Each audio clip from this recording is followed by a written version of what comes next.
ये दास्तां है भारतीय सिनेमा की एक ऐसी अभिनेत्री की जिसकी खूबसूरती और झील सी गहरी आंखों ने इनको विश्व सुंदरी बनाया। And Miss World 1994 is Miss India.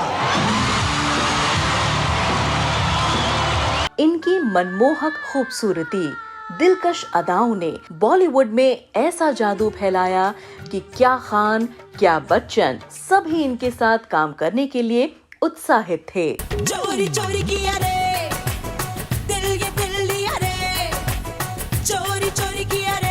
इस अभिनेत्री का जलवा ऐसा था कि हॉलीवुड के सुपरस्टार ब्रैड पिट और एक्ट्रेस जूलिया रॉबर्ट्स जैसे बड़े कलाकार इनके साथ फिल्मों में काम करना चाहते थे। इनकी खूबसूरती ऐसी कि सिडनी के मैडम तुसाद म्यूजियम में इनका मोम का पुतला लगाकर इन्हें सम्मानित किया गया। चांद छुपा बादल में।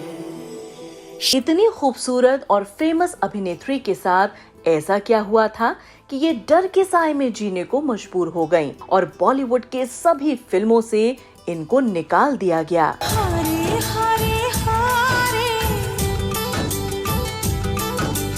हम तो क्यों ये अभिनेत्री अपने जीवन काल में एक्टिंग से ज्यादा प्रेम संबंधों के लिए कंट्रोवर्सीज में रही, जिसका खामियाजा ये आज तक भुगत रही हैं। लुट गए हम तेरी मोहब्बत। बॉलीवुड के किस सुपरस्टार ने इनकी जिंदगी बर्बाद कर दी, जिसके डर से ये एक फ्लॉप एक्टर से प्रेम विवाह करके बन गईं भारतीय सिनेमा के दमदार और पावरफुल परिवार की बहू।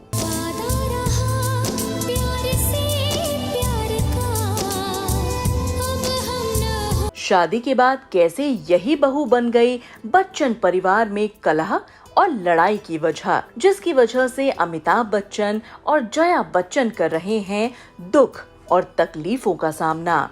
जिंदगी भर अपने बच्चों पर खुशियां लुटाने वाले माँ बाप को किस जुर्म में आंसुओं और तन्हाई की सजा सुना दी जाती है?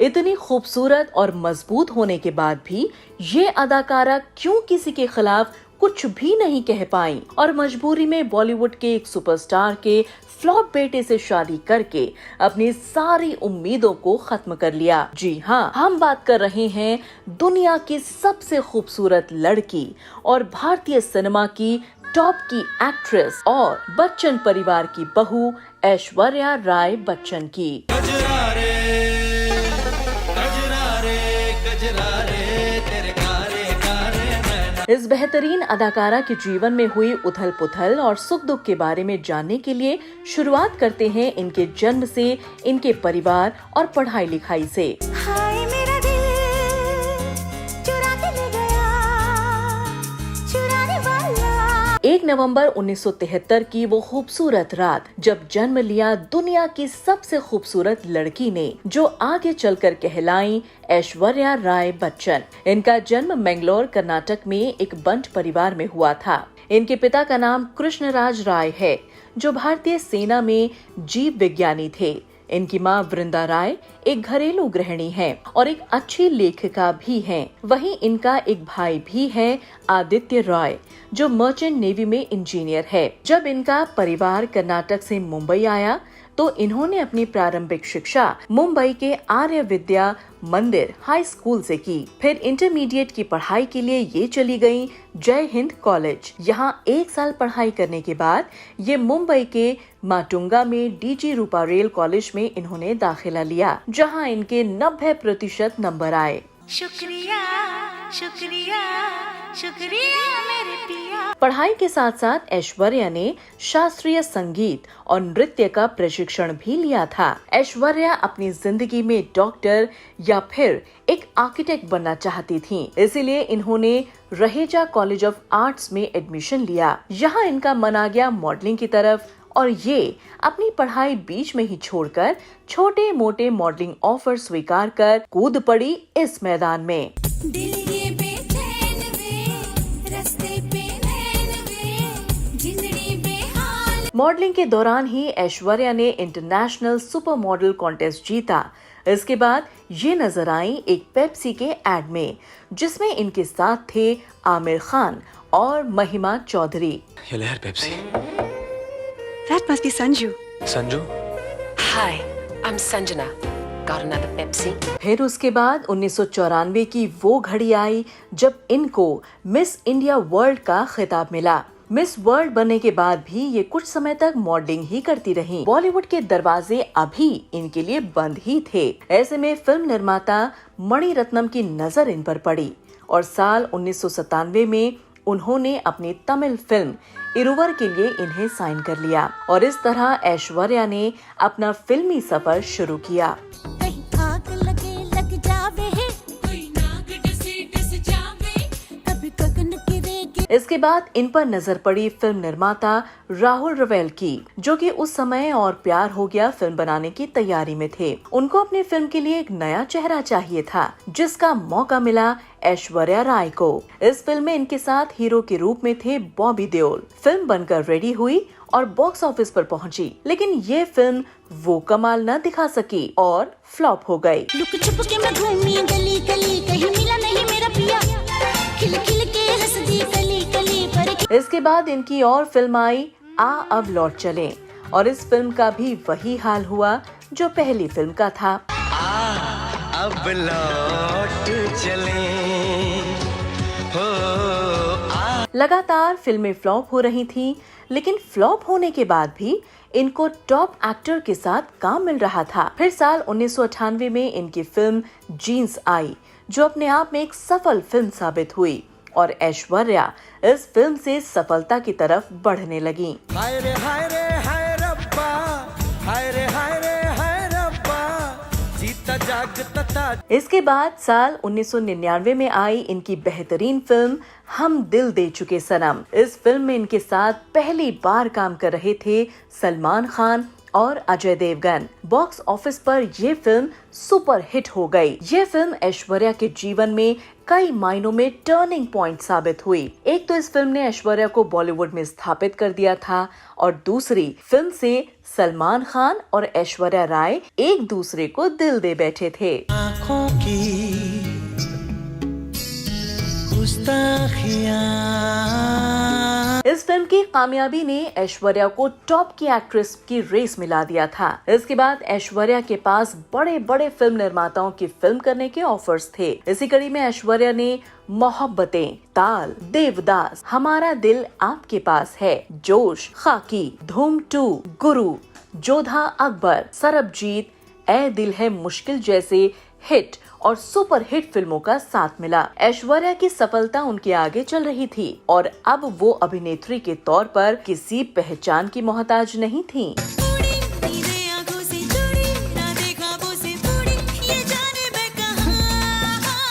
ये तो था ऐश्वर्या का फिल्मी सफर। अब बात करते हैं इनसे जुड़े कुछ ऐसे पहलू के बारे में जिनको जानकर आपके होश उड़ जाएंगे। ऐश्वर्या जब मिस वर्ल्ड का खिताब जीतकर दुनिया की सबसे सुंदर लड़की बनी थी, उस वक्त उस प्रतियोगिता में जो गाउन ऐश्वर्या ने पहना था, वो गाउन मशहूर डिजाइनर हेमंत त्रिवेदी ने तैयार किया था। खिताब जीतने के बाद इन दोनों के इश्क के चर्चे हो गए। हालांकि ऐश्वर्या और हेमंत के बीच नजदीकियां खिताब जीतने से पहले ही हो चुकी थीं, लेकिन इसके बाद ऐश्वर्या का नाम, रुतबा, शोहरत बड़ी हो गई और ऐश्वर्या ने हेमंत को छोड़ दिया।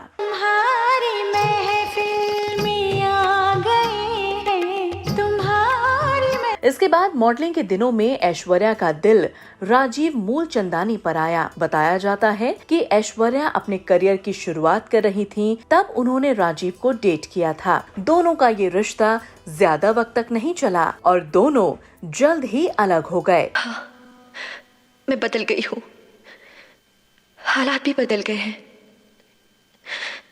तुमने मुझे बहुत प्यार दिया। इसके बाद साल 1999 में ऐश्वर्या 2 फिल्में कर रही थीं, ताल और हम दिल दे चुके सनम। हम दिल दे चुके सनम फिल्म से पहले ऐश्वर्या ताल मूवी को साइन कर चुकी थीं और बताया जाता है कि ऐश्वर्या और सुभाष घई की एक फोटो बॉलीवुड में चर्चा का विषय बन गई थी। मीडिया रिपोर्ट्स की माने तो ये बातें फैलने लगी थीं कि ऐश्वर्या ने फिल्म ताल के लिए सुभाष घई के साथ कॉम्प्रोमाइज किया है, लेकिन ये बातचीत जितनी तेजी के साथ उठी उतनी ही तेजी के साथ दब भी गई। इसके बाद ऐश्वर्या दूसरी फिल्म हम दिल दे चुके सनम की शूटिंग में बिजी हो गयीं।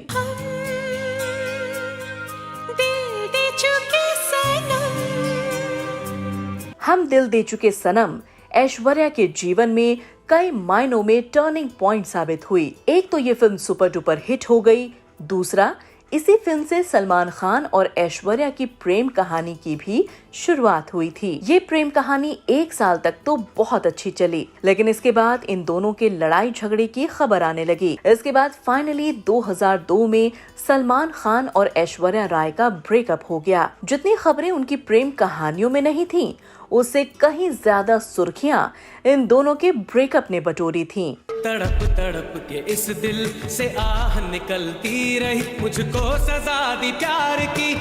दरअसल ऐश्वर्या राय ने उन दिनों मीडिया में कोई बयान दिया था कि सलमान खान ने फिजिकली, इमोशनली और मेंटली उन्हें हैरेस किया है। उस समय ऐश्वर्या के चेहरे पर चोट के निशान भी देखे गए थे। इसका कारण क्या था आप समझ ही सकते हैं। ऐश्वर्या राय ने सलमान खान को समझने में 4 सालों का समय लिया और अंत में ब्रेकअप कर लिया। मैं किसी की हो जाऊंगी तब भी नहीं, ब्याह करके ले जाएगी तब भी नहीं, मर जाऊंगी तब भी नहीं, तब भी नहीं, तब भी नहीं। सलमान खान से अलग होने के बाद ऐश्वर्या का नाम एक्टर विवेक ओबरॉय के साथ जुड़ा। विवेक और ऐश दोनों एक दूसरे को पसंद करते थे। दोनों ने एक साथ कई फिल्में की, लेकिन इनका प्रेम भी 2 साल तक ही चला। इसके बाद दोनों अलग हो गए और इनके अलग होने के पीछे भी सलमान खान ही थे। गूंजी सी है सारी फिजा जैसे। दरअसल विवेक ओबरॉय ने एक प्रेस कॉन्फ्रेंस में खुलासा किया था कि सलमान खान आए दिन उन्हें जान से मारने की धमकी देते हैं। सबूत के तौर पर विवेक ने अपनी कॉल लिस्ट मीडिया के सामने रख दी, जिसमें सलमान खान एक रात में उनको 40 बार से ज्यादा कॉल कर रहे थे और डराने धमकाने की भी कोशिश कर रहे थे। मुझे मेरे मोबाइल पे फोन किया डायरेक्टली। उन्होंने खूब शराब पी रखी थी, शराब के नशे में धुत थे। 41 बार in one night, 41 times he has called me in one night. इस प्रेस कॉन्फ्रेंस के बाद विवेक ओबरॉय की जिंदगी पूरी तरह से बदल गई। इस प्रेस कॉन्फ्रेंस के बाद ऐश्वर्या राय भी उनको पूरी तरह से छोड़कर चली गईं और उधर सलमान खान उनके पीछे हाथ धोकर पड़ गए। इसके बाद विवेक ओबरॉय और ऐश्वर्या को फिल्मों के ऑफर्स एकदम से आने बंद हो गए, क्योंकि सलमान खान ने अपनी पावर का इस्तेमाल करना शुरू कर दिया था। साल 2002 में सलमान ऐश्वर्या का ब्रेकअप हुआ और 2003 में ऐश्वर्या को कई सारी फिल्मों से निकाल दिया गया। इस बात से ऐश्वर्या टूट रही थीं। वो बेहद परेशान चल रही थीं। एक विश्व सुंदरी का ऐसा हाल हो जाएगा, ये तो किसी ने सपने में भी नहीं सोचा था। सिलसिला ये चाहत का न मैंने बुझने दिया। ऐश्वर्या कैसे भी इस प्रॉब्लम से निकलना चाहती थीं। विवेक ओबरॉय और सलमान खान से ब्रेकअप के बाद ऐश्वर्या राय का करियर पूरी तरह से बर्बादी के कगार पर आ गया था। उन्हें किसी बड़े कलाकार का साथ चाहिए था ऊपर उठने के लिए। उसके लिए ऐश्वर्या राय अपना नाम किसी बड़े घराने से जोड़ना चाहती थीं, ताकि वो अपना भविष्य सुरक्षित कर सकें। तब इनकी हेल्प की अमिताभ बच्चन के बेटे अभिषेक बच्चन ने। मिलाना कोई ऐसा मेरे सपनों के जैसा, मिलाना कोई ऐसा। हालांकि ये दोनों पहले से दोस्त थे। दोनों ने एक साथ कई फिल्में की थीं और इन दोनों की दोस्ती प्यार में बदल गई। ऐश्वर्या ने भी बच्चन परिवार की बहू बनना सही समझा, क्योंकि उनको पता था कि अमिताभ अपने आप में एक पावरफुल इंसान हैं। उनकी बात कोई भी नहीं काट सकता और न ही किसी की भी उनके खिलाफ बोलने की हिम्मत है।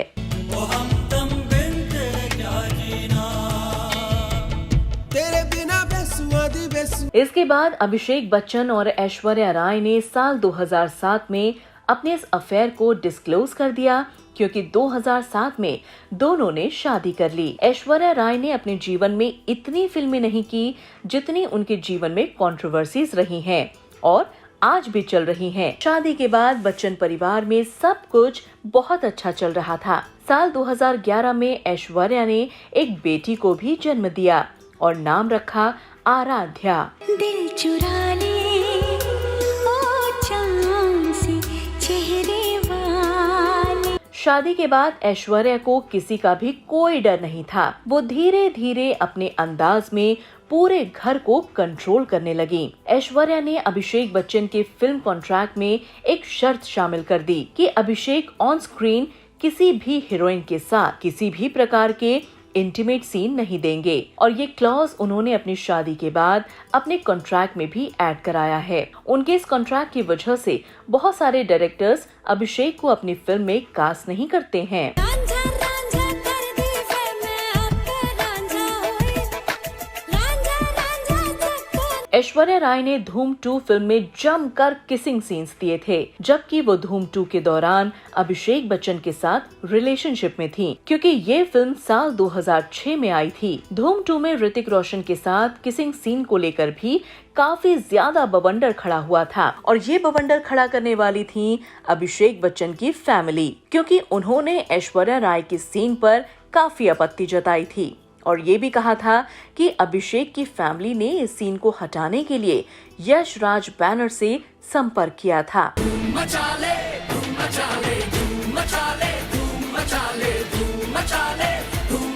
मीडिया रिपोर्ट्स बताते हैं कि ऐश्वर्या पूरे घर में अपनी मनमानी करती हैं, जिसका विरोध जया बच्चन और अमिताभ बच्चन करते हैं, लेकिन अभिषेक बच्चन अपनी पत्नी को काफी सपोर्ट करते हैं। अभिषेक पूरी तरह से ऐश्वर्या के कंट्रोल में रहते हैं। बच्चन परिवार और ऐश के बीच लड़ाई और भी तब बढ़ गई जब ए दिल है मुश्किल के दौरान ऐश्वर्या ने अपने से 10 साल छोटे रणबीर कपूर के साथ इंटीमेट सीन्स दिए थे, वो भी एक 7 साल की बच्ची के होते हुए। सीन को लेकर बच्चन परिवार में काफी तांडव हुआ और ऐश्वर्या राय की काफी आलोचनाएं भी की गयी, लेकिन बताया जाता है कि इस सीन के लिए खुद ऐश्वर्या राय ने अपनी रजामंदी दी थी। मुकाम कमले सरहद के पार बुलेया परवरदिगार बुले। ऐश्वर्या राय फिल्मों में वापस आना चाहती थीं और वो हर तरह के रोल करना चाहती थीं, चाहे फिर वो उनके साथ असलियत में ही क्यों ना हो रहा हो, लेकिन जिस फिल्म में वो काम करेंगे वो फिल्म हर हाल में हिट होनी चाहिए। ऐश्वर्या अपने आप को फिर से फिल्मों में लीड रोल में जमाना चाहती थीं, जिसके लिए वो कुछ भी करने को उमादा थीं। ऐश्वर्या राय ने रणबीर कपूर के साथ जिस तरह से इंटीमेट सीन दिए थे, वो भी बच्चन फैमिली को बताए बिना उनकी इस हरकत से बच्चन परिवार में काफी तहलका मच गया था। मीडिया में खबरें यहाँ तक चली थीं कि अभिषेक बच्चन और ऐश्वर्या राय तलाक लेने वाले हैं। हो सके तो मुझे माफ कर दो। रणबीर कपूर के साथ की गई फिल्म ए दिल है मुश्किल के दौरान बच्चन परिवार ने अपने पावर का इस्तेमाल करके करण जौहर से इन सभी सीन्स को हटवाने के लिए कहा था, लेकिन करण जौहर ने ये सारी बात ऐश्वर्या राय को बता दी। इसके बाद ऐश्वर्या राय ने बच्चन परिवार को काफी लताड़ा और उधर ऐश्वर्या राय के समर्थन से करण जौहर ने इंटीमेट सीन को किसी भी हाल में डिलीट नहीं किया, और क्योंकि ऐश्वर्या ने खुद इन सीन्स को हटवाने के लिए मना कर दिया था, इस फिल्म को लेकर बच्चन परिवार और ऐश्वर्या में काफी युद्ध हुए। हालत ये हो गई कि ऐश्वर्या मान सम्मान भूलकर अपनी मर्जी चलाने लगी और इस सब के बीच ये फिल्म रिलीज भी हो गई। फिल्म में ऐश्वर्या का ये बोल्ड अवतार लोगों को काफी पसंद आया और फिल्म ने बॉक्स ऑफिस पर अच्छा काम किया। समझ लो इशारा अकेले ना हो। जानकार बताते हैं कि इस फिल्म के बाद ऐश्वर्या राय को कोई भी फिल्म और एक्ट तक किसी ने ऑफर नहीं किया, क्योंकि अमिताभ बच्चन और जया बच्चन दोनों ऐश्वर्या राय से बेहद नाराज थे, क्योंकि जो रोल वो करना चाहती थी उसके लिए बच्चन परिवार राजी नहीं था। लिहाजा बच्चन परिवार ने अपनी पावर का इस्तेमाल किया और ऐश्वर्या को फिल्मों से दूर कर दिया। हालांकि ये अनिल कपूर और राजकुमार राव के साथ फिल्म फनी खान में छोटे से रोल में नजर आई थीं। What is going on? What is going? आप सबसे मैं ये कहना चाहती हूँ, आप बीन किसके आगे बजा रहे हैं? ऐश्वर्या और बच्चन परिवार के रिश्ते में काफी मनमुटाव चल रहा था। दुनिया और मीडिया को दिखाने के लिए ये अच्छे से एक दूसरे की तारीफें करते हैं, लेकिन सच क्या है ये सभी जानते हैं। अमिताभ बच्चन और जया बच्चन का बुढ़ापा काफी तकलीफों से गुजर रहा था। इन्होंने कभी नहीं सोचा था कि उनकी बहू उन्हीं के खिलाफ जाकर उनकी इज्जत की इस तरह से नुमाइश करेगी। क्या करोगे? मारोगे मुझे? कोई यकीन नहीं करेगा कि ये वही ऐश्वर्या राय हैं जिनको दुनिया की सबसे सुंदर लड़की का खिताब मिला था। वही लड़की आज एक परिवार में कलह और लड़ाई की वजह बन गई हैं। ऐश्वर्या राय ऐसी न थीं, लेकिन उनकी जिंदगी में इतने उतार चढ़ाव आए कि ये हिंदी फिल्मी सफर को ज्यादा टाइम नहीं दे पाई। वो फिल्मों में एक अलग ही मुकाम बनाना चाहती थीं और शायद इसी अधूरी ख्वाहिश को पूरा करने के लिए वो आज पूरे परिवार से लड़ रही हैं और इस लड़ाई में वो अपना अच्छा और बुरा सब भूल चुकी हैं। तो वहीं बच्चन परिवार को भी ये यकीन नहीं है कि उम्र के इस पड़ाव पर उनको ये दिन देखना पड़ेगा और उनका ये हाल होगा। सच भी हमें छूटा लगे है। फिलहाल ऐश्वर्या फिल्मों में कम ही नजर आती हैं। वो अपने बच्चे की परवरिश में लगी हुई हैं। आने वाले समय में हम ऐश्वर्या को और भी फिल्मों में जरूर देखेंगे। बॉलीवुड नॉवेल की पूरी टीम उनके उज्जवल भविष्य की कामना करता है। आपको आज का हमारा शो ये कैसा लगा, हमें लाइक और कमेंट करके जरूर बताइएगा और ऐसी ही सच्ची बायोग्राफीज और किस्सों के लिए हमारे चैनल को सब्सक्राइब करना न भूलें। तब तक अपना ख्याल रखें। धन्यवाद। तुम्हारे परिवार की इज्जत है तो हमारी नहीं।